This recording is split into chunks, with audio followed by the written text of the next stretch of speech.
J. Warner Wallace is a cold case homicide detective, adjunct professor of apologetics at Biola University, Christian case-maker, and author. His investigative work has received national recognition on NBC's Dateline, and he has received the Police and Fire Medal of Valor Sustained Superiority Award. Relying on over 2 decades of investigative experience, J. Warner investigates the claims of Christianity and makes a convincing case for the truth of the Christian worldview. Please welcome J. Warner Wallace. Good morning. Good morning, AMP Conference. What a great opportunity to talk about wisdom and evangelism. And if you know anything about my background, I'm not sure how much wisdom cops have in evangelism. As a matter of fact, most of my friends who were cops growing up weren't believers. And those few that were believers, I'll be honest with you, probably didn't know much about why they were believers. And that kept me out for a long time. I'm going to talk this morning a little bit from my own experience, okay, my own journey. When I was asked to come and talk to this conference, I thought, I'm going to do something that I've never done before. So we're going to do that today. My background is working in investigations, working cold case murders. As you know, cold cases, murders have no statute of limitations. So we can come back to those years later, even if they're unsolved. And my cases are from about 1979 to 1988. If you like Dateline, you've probably seen some of these cases we're going to talk about because, to be honest with you, I think I've been on Dateline more than anybody else in the country, and it's only because our agency is so close to NBC Universal, okay? So we get a chance to hang out with these guys. As a matter of fact, my son is now doing the same job that I did for years. He's using the same tools that I used before him. I used the same tools that my dad did before me. As a matter of fact, we're like the George Foreman of law enforcement. You know, George has got 6 boys, and they're all named George Foreman. So we have the same name. In the last 55 years, if you've called our agency and asked for Jim Wallace, there's been somebody there to answer the phone.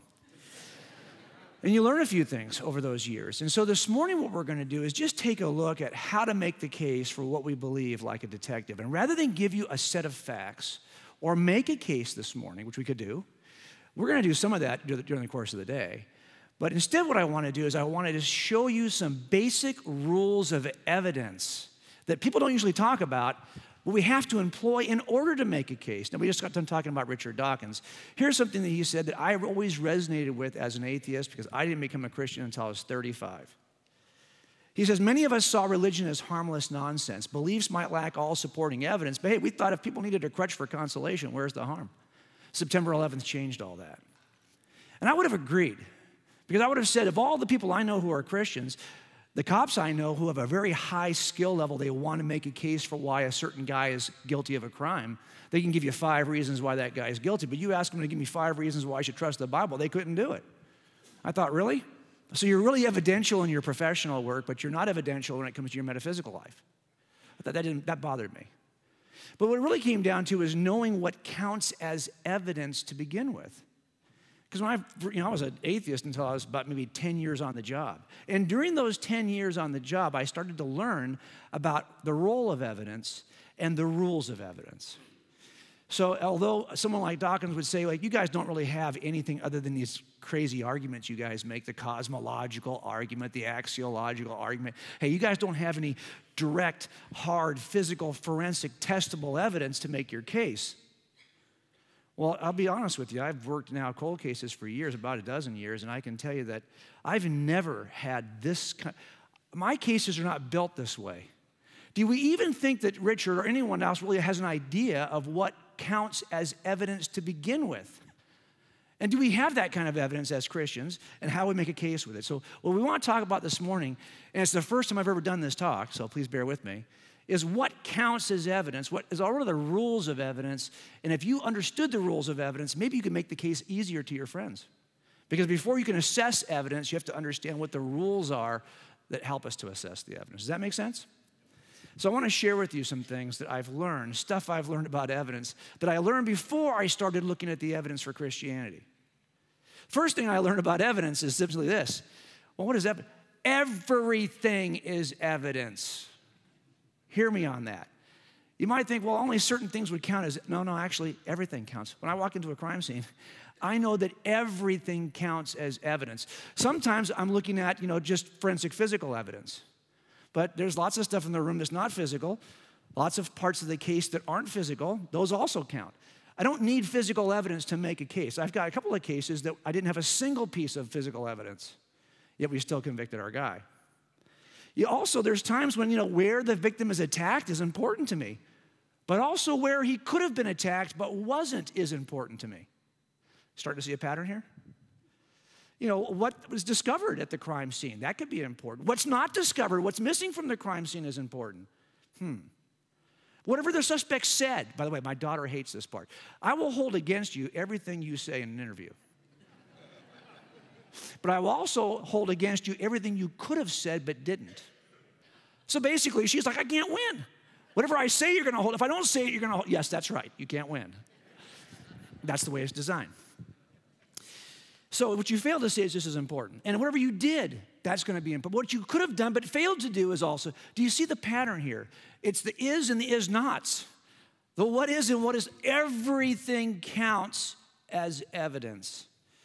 Brothers and sisters, I'm here to tell you that if you think we're going to have to make a case based on certain forms of evidence, and if we don't have those forms of evidence, we can't make a case, you're wrong.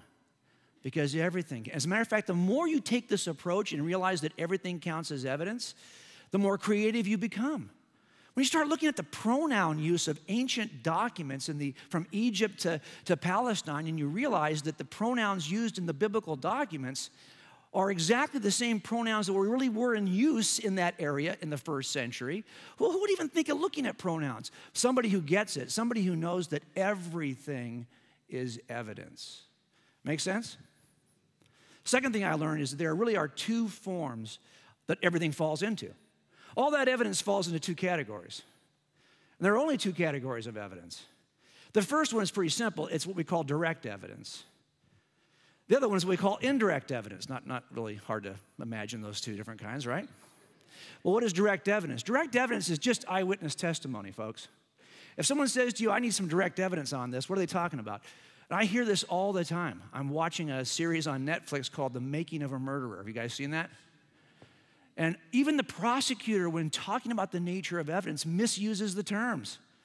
Direct evidence is eyewitness testimony. That's all that counts as direct evidence. Indirect evidence is everything else. Well, DNA at the crime scene, that's not direct evidence. That's indirect evidence. Witnesses who can tell you what they saw the suspect do, that is direct eyewitness testimony. That's all that counts. Now, sometimes we use a different word for this indirect evidence. We call this circumstantial evidence. So these are the two groups. And I'll bet you when you hear this term, circumstantial evidence, you're like, that's just junk. You hear on TV all the time, all they have is a circumstantial case, right? Well, that's all I ever have. I work cold cases. They went cold for a reason. There's no eyewitnesses. So when I get a case to begin with, it's terrible. It's a mess.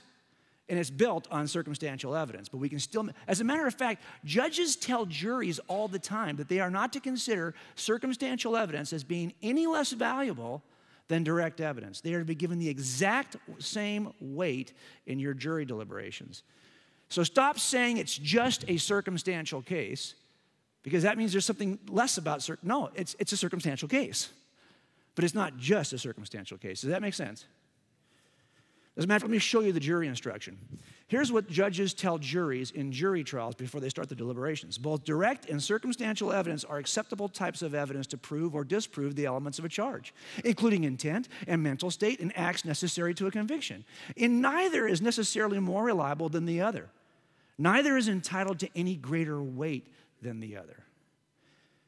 So I'm here to tell you guys, we build cases about the existence of God that could be described as circumstantial. No kidding. That's how we do cases, and probably 85% of cases in America are entirely circumstantial. That's how we build cases. Don't let anyone tell you that you've got to have a direct witness you can interview in order to believe something is true. Be ready to kiss down all of history then. You couldn't even know anything about your own great-grandparents if you had to have somebody alive who could say, I saw them do this. No, you're taking it on the strength of somebody else's testimony. You have to make these cases circumstantially. So just know that that's an entirely appropriate way to make a case. That's okay. Something else I learned about evidence. There's a big difference between what is possible and what is reasonable. Anything is possible. We don't even count possible. Possible doesn't matter to me in a jury trial. Hey, it's 9:15, a little bit later than 9:15. How do you even know you're here? You could be oversleeping right now.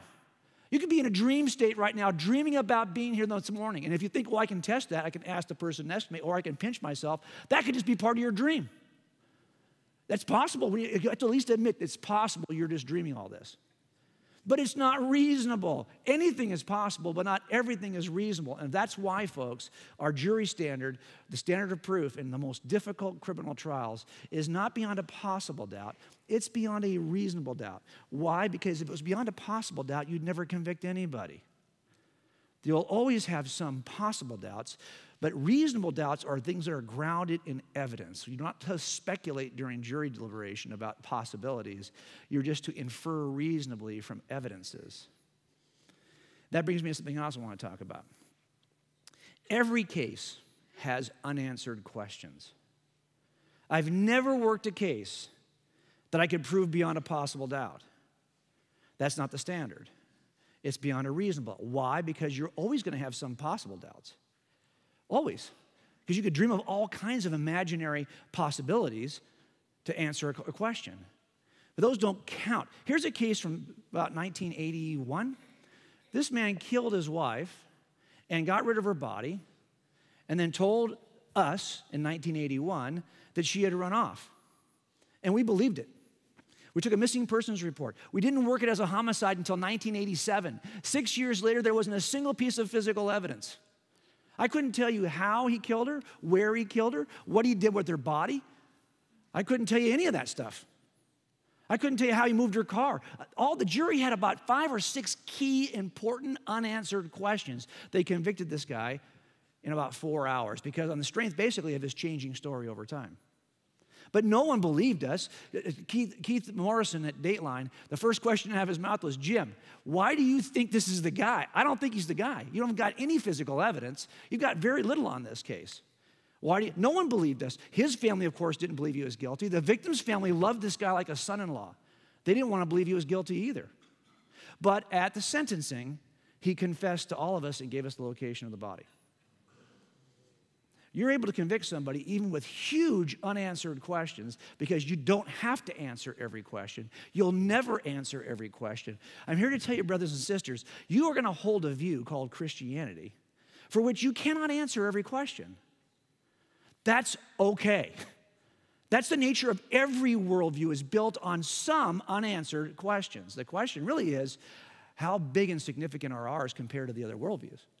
I think we get a lot closer and we shrink the gap of unanswered questions more than anybody else. But just keep in mind, we have a jury instruction for this. It says the evidence need not eliminate all possible doubt because everything in life is open to some possible or imaginary doubt.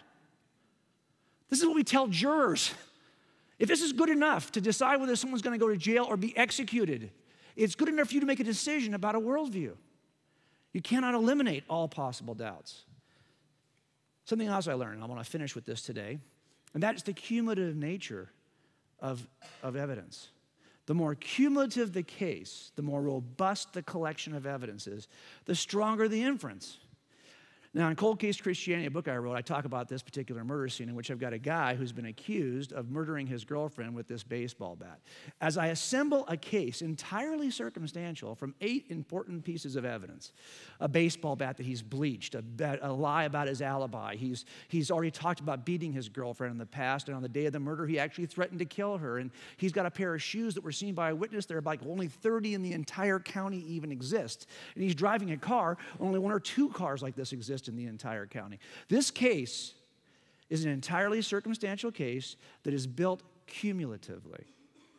The more pieces I have, the better it would be. I would probably never go to trial with an 8-piece case. Usually my case is around 80 pieces. I call this death by 1,000 paper cuts. Because the more we have, the more obvious the inference. He's either incredibly unlucky, and these things just happen to align perfectly to make him look guilty, or he's just incredibly guilty because he is the one common causal factor that unifies all the evidence set. I'm looking for common causal factors. Make sense? Now, you might say to yourself, well, gosh, cumulative cases, I've seen philosophers talk about this. You really can't trust a cumulative case because it only gives you a certain level of probability. It doesn't give you 100% certainty. Well, we already talked about, do we need 100% certainty? It's not beyond a possible doubt, it's beyond a reasonable doubt. That's number one. But I'll see philosophers sometimes say, well, it seems like cumulative cases are kind of like this likelihood principle of confirmation theory. Just that title sounds impressive, doesn't it? I've heard other people say, well, how would you figure out what the odds are that one of those pieces of evidence could be explained in some other way or have to be explained by way of your suspect? How would you even calculate the odds on each piece and how it relates to the total? Some people will put it this way. There seems to be a similarity between Bayesian theories, Bayesian logic, the Bayes theorem, odds form of Bayes' theorem. This is a way that some philosophers try to reconcile the probability problems. They're really trying to figure out which of two options is more reasonable. Which of two hypotheses, H1 or H2, is more reasonable? Now, can you imagine if I had a jury in place and I said, okay, tell you what, we're about to enter into a process of using Bayes' theorem. They're going to go, what? Yeah, when you look at these possibilities, we're trying to figure out if H1 or H2 is possible, I simply want you to go back in the jury room and run every single piece of evidence through Bayes, the odds form of Bayes' theorem. Here it is. Just take this theorem and run it for every piece of evidence. Could you imagine? Could you imagine taking that approach with the jury? It's not going to get you real far. We have actually a different, by the way, this is why we don't put philosophers on jurors, okay? We don't put philosophers on juries because in the end, they make a mess of your case. Because what we're going to ask the jury to do, instead of trying to use a complicated theorem, we're going to ask them to do something that's a little less complicated. We're going to ask them to use their common sense. Seriously. This is something else I've learned about evidence. Your common sense is sufficient. Christians, hear me on this. You do not have to be an expert in any one of these disciplines in order to know the truth about what the evidence infers. Experts testify in every criminal trial. They do not serve on my jury. As a matter of fact, the experts who testify on jury trials do not get a vote. It's people like you and me, regular citizens who are engaged, interested, and see their duty who get to serve on juries. As a matter of fact, if you've got a level of expertise in something, if you're an electrician and I've got an electrical fire, kind of a murder, I am not going to put you on my jury. Because I guarantee you, when I call that electrical expert to testify, your pride's going to puff up and you're going to think, I know something better than he does. You'll make a mess of my jury. I'm more likely to take you off a jury if you have some level of expertise about something. I just want smart, passionate, engaged jurors. So just trust me on this. You don't have to be an expert. And you're about to hear from the best experts, I think, in this field. But you don't have to be one of those in order to make good sense of what they're telling us. That's what we do as juries all the time. Let me give you an example of this. If a friend of mine, Bill, came to me and said, I got this son. He's a great kid, and he's just been a good kid. But the last couple of months, he's been acting a little bit squirrely. I'm not quite sure what to make of his activity. I think maybe he's having problems. Well, what do you mean? Well, last night, he's supposed to come home at 10 o'clock. And sure enough, I fell asleep. He didn't get home until after 1 o'clock. So I went out to the front curb this morning to see his car is parked there, but it's parked at the curb kind of like sideways. It's like, who parks a car like that? Half of it was ticked out. And I see the car's not parked right, so I walk up to it, and I see on the ground next to the driver's side door, there's a crumpled up receipt. So I picked it up, and sure enough, it's from the liquor store down the street. It's like for a 12-pack. I thought, wow, he was kind of shocked by that. He said, the next morning, my kid gets up like 3 hours late. He looks like a totally different kid. Didn't even know it was him. He looked terrible. Not only that, he was wearing the clothes he was in last night. Apparently, he slept in those clothes. And his shirt was a mess, and it looked like he threw up on it or something, and it smelled terrible like alcohol. He went right to the cupboard, got out some aspirin. He wasn't feeling good. I'm not quite sure what to make of this.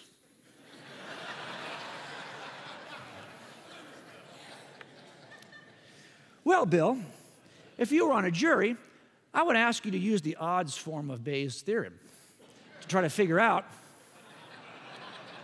what that all means. No, we're going to say, hey, use your common sense, Bill. You've got a good cumulative case here for something that happened with your son last night. You could ignore it. I have to have 100% certainty. I think I've got beyond a reasonable doubt, but I hate to move without 100% certainty. Really? We tell jurors this all the time, whether they're deciding about witnesses, whether they're deciding about use of force, you are allowed to use your common sense. I even had a juror one time come back and say, hey, can we use our common sense on this? Yeah. Now, I think there's a similar cumulative case that you could build for the existence of God, and I try to do this in God's crime scene. 8 pieces of evidence in the universe. I could have easily put in 38 pieces of evidence, but these 8 I thought were compelling. A universe that has a beginning, a universe that appears to be fine-tuned, the origin of life from non-life, the appearance of design in biology, the existence of mind and of free agency and of objective, transcendent moral truths, and of evil. Everyone knows these things exist in the universe, and everyone has an equal burden of proof to explain how it is that their worldview will account for these things. That's an equal burden. I think there is a one common causal factor that can explain all of it. God. Now, of course, these are all illustrations. By the way, if you spend 9 years, I was an architect before I became a cop, so my whole background is in design and art. So what I got out of that 9 years of art school is I don't have to pay an illustrator. I can do my own drawings. That's all I got out of that. Now, if I wanted to just take one piece of this, the appearance of design and biology, how do we make that case? This is a garrote. This is a murder device that was left at a crime scene in 1979 in our city. A garrote is simply a strangulation device or a cutting device, 2 wooden handles, a piece of wire between. The murderer who used this panicked and left it. We found it underneath the body of the victim. Now, the officers, when they got there, immediately collected it. Why? Because they knew that it was an artifact. It was a designed weapon, which means you have to have an artisan who is the designer in order to account for it. They didn't leave it and think, oh, it could be a broken piece of the bed. It could be a broken piece of the plant next to the bed. No, they said, this looks like something that's been designed. Well, how do they know it's been designed? Cumulative case. So in the book, I try to show you, from my own background as a designer, 8 things that I think are indicative of design. And yes, I use this stupid acronym, designed, because Frank Turek forced me to use an acronym. I sent him the book. He says, dude, you need an acronym for that. I said, no, I don't. He says, yes, you do. So this acronym is so stupid, but it's Frank Turek's fault, okay? But I think if you look at this, can you say that how much time and chance would have to occur in order for these things to come together in this form? That's not reasonable. When you look at it, you see something you recognize. The officers in the 70s, when they saw this, they recognized it immediately. Why? Because they had seen The Godfather, in which there are 2 garrote murders, and they knew that those garrotes had been designed, so it was reasonable to infer that this garrote was designed. They also knew that there's a certain level of sophistication in the kinds of bunch line hitched knots that were at the end of the wire. That kind of sophistication is not much, but it was enough for them to realize this had been designed. And when we actually did a search warrant years later at his house, I realized that only one group of people has ever used and been trained to use and build garrotes that I can find, and those are naval aviators in World War II, of which my suspect's father was one and had all kinds of paraphernalia at his house. Informationally dependent. He knew he had a book that he could actually read to see how to build it. There's goal-directed. If I was trying to cut clay or wax or wire, or cheese, for example, this doesn't need these kinds of handles. The fact I'm putting the handles on means I'm trying to achieve a different kind of goal. It's goal-directed. Not only that, what laws of physics could account for those? Could some law of physics or chemistry put that together that way? I don't think so. And there's a certain amount of irreducible complexity. Although it's only 3 pieces that are necessary, you just won't work with just one handle. You need both handles and the wire to make it work. And anytime you see more than one thing additively existing in a designed object, you know it's a designed object. It's hard for this to emerge in place because there's 3 pieces that have to emerge together. And finally, there's a certain decision he made in using that. Why did he use that? Because she lived right next door to 2 other tenants in that house, and he knew if he shot her or stabbed her, she'd make noise. This he could use silently. This is the cumulative case for design. That's why these officers were smart to collect this. Now, let's apply this to something else. Here, for example, is a bougainvillea tree. In my bougainvillea tree in my front yard, we constantly find birds' nests. If you looked at that, would you say, wow, look what the wind, and look what grows in these trees. That's amazing to me that these trees grow. Or would you say, no, this is probably more reasonably explained as the result of a designer, in this case, intelligent birds. Well, how would you know? Template, 8 pieces, same template. If you look at these 8 pieces, you see the same 8 attributes of design, even in the nest. And if you said, well, I'm not sure, Jim. I'm not sure I really see information. I don't think birds were reading a book about how to do this. Okay, take some of these out. If you don't think we've got irreducible complexity or maybe we have some choices here, fine. Even if you were to take out those 3 elements, you still have more than enough reason to believe this is design. You're not going to take those 3 attributes out and go, well, see, there you go. It's not designed. No, you know the bird's nest is designed, even though it may only have 5 of the 8 attributes. This is the beauty of cumulative cases. When defense attorneys want to nitpick about 3 or 4, take them. Take them. There's still enough reason to convict this guy. Enter Michael Behe. He kind of introduced us to this icon of intelligent design, right? In this book called Darwin's Black Box, where he talks about this bacterial flagellum. This motor that exists inside bacteria, it's a rotary motor that's in the wall built from 40 proteins that come together in a clock-like manner, directed, by the way, by DNA formation here. It produces a tail that can whip, change direction instantly, and has an incredibly large RPM. This rotary engine is powered electronically in rotary fashion. It's unbelievable. Even naturalists have called this a miracle, not meaning that it's a miracle from God, but it's amazing, let's put it that way. How do we explain this thing? Lots of folks have pointed to this as an icon, a proof that a designer is by far the best explanation for this, rather than some kind of natural processes. But how do we make that case? We make it cumulatively. Same 8 pieces are here, and all of them are present in the bacterial flagellum. Behe, in his book, really focuses more in on irreducible complexity. He's right to do so. He's not the only one who's talked about this, though. As you know, Stephen C. Meyer talks about really DNA information and molecular machines like this. He's also right. Fuzz has written a book on this. I used it for my book. By the way, Fuzz is a great source, as you know, for all these things. And he talks really about a little bit, I was really glad to see him talk about pattern recognition. If you've got something you know is designed, rotary engines, and you see one over here, why not assume this has been designed too? And of course, William Dembski, who's probably written one of the first kind of seminal books on design, talks about if it cannot be explained through chance or natural law, the next best inference is design. Everyone's right, but it's the cumulative case that makes it so strong.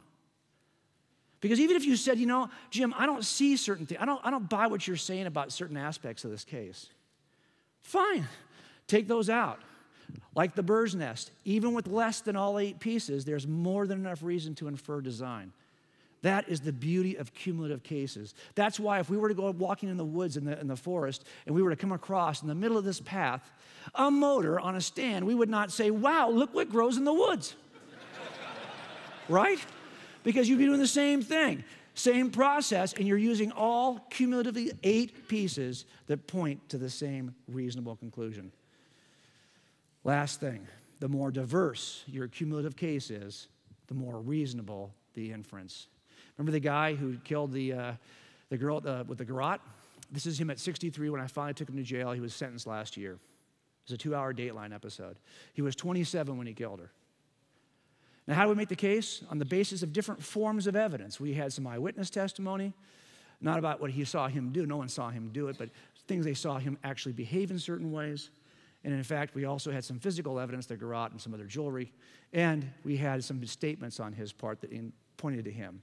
All that being said, this is a very different process. Of eyewitness testimony, we examine that differently. We examine behavioral evidence differently. We examine forensic evidence differently. Different sets of principles are used to examine these very different forms of evidence. When you have different forms of evidence that point to the same reasonable conclusion, it's a better even conclusion than before. Same thing happens here. 8 pieces of evidence, but they're in 4 very different categories that are examined very differently. Different sciences are used for cosmological evidence than are used for biological evidence. A different set of philosophical arguments is used for mental evidence, moral evidence. And in spite of the diversity, the incredible diversity of the kinds of evidence, guess what? There's one common causal factor which makes the most sense of this: God. For years, we've been talking about how to unify quantum theories, say, with other theories of gravity involving larger things. And we call this, we wish we could find this thing we call a theory of everything.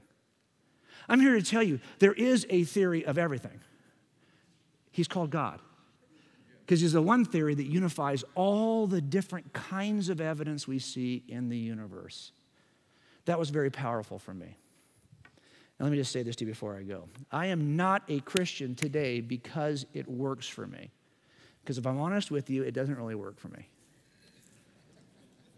My wife and I have been together we were together about 18 years before either one of us became a Christian. We've now been together about 18 years since becoming a Christian. Tomorrow is our anniversary, 37 Valentine's Days. Pretty cool, huh? Thank you. But I can tell you, if you were to ask Susie about which 18 years was easier, she would tell you like that. The first 18 years was easier. The second 18 years has not been as easy because we have to deny ourselves sometimes and do the right thing and put something above ourselves. Before, we were the only standard of good or evil we ever needed to address. Now we know there's a bigger standard than us. I'm also not a Christian because I was raised in a Christian family, because I wasn't. My dad, who you saw in that picture, is still a very committed atheist. He's the guy I'm praying for. And I can tell you that I'm not a Christian because I was hoping for heaven or afraid of hell, because I wasn't involved. I wasn't concerned about those things. I was much like the girl in the video. You die, you go in the dirt. I'm okay with that. And I also didn't become a Christian because I was hoping that I would clean up my life. I had a great life before becoming a Christian. I am a Christian because it's true. That's it. And once I realized it was true, I knew it was time for me to make a change. And I got there because I knew something about the nature of evidence and how to build cases to begin with. Let's pray. Father, we just love the fact that you've started this day with us looking at evidence and how we can use that to make the case for what we believe. Take the rest of this day and grow us with each speaker so we become better and wiser as evangelists. We pray this in Jesus' name, and everyone here says, Amen. Thanks, guys.